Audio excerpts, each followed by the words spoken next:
Depending where you live, the housing market could feel red hot or strangely quiet right now. The truth is, local markets are starting to move in different directions. In some places, buyers are calling all the shots. In others, sellers are still holding all the power. It's a tale of two markets.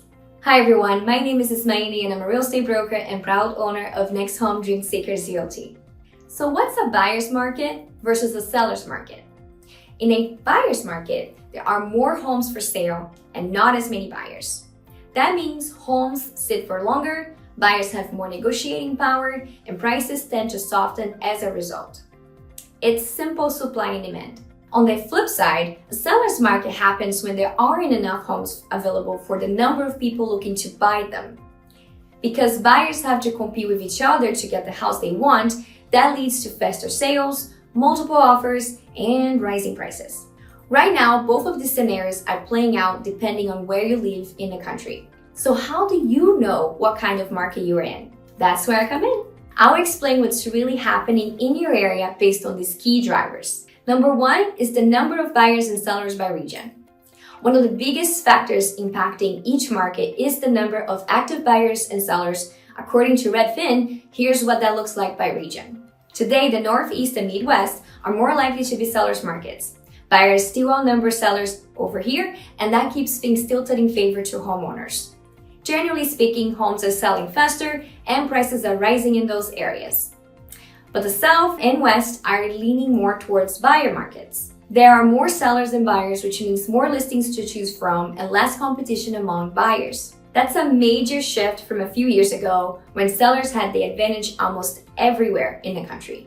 Today, your local conditions matter more than ever, and they can vary even from one neighborhood to the next.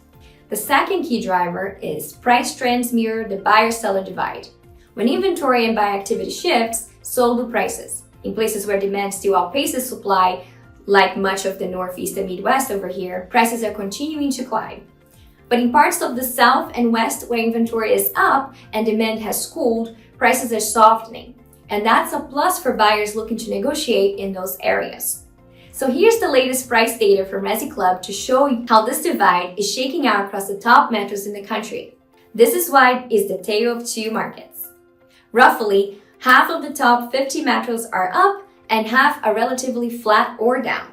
That said, don't panic if you own a home in a market where prices are dipping. Most homeowners have built up significant equity over the past few years, and chances are you have too. So you are likely still coming out way ahead when you sell. The third key trend is the local insights matter.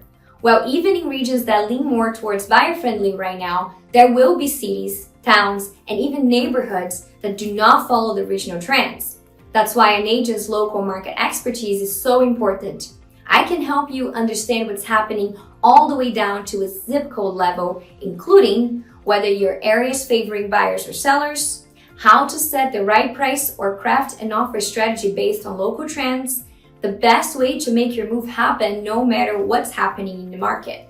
The bottom line is, in a market where conditions vary this much from place to place, success starts with understanding every aspect of your local area.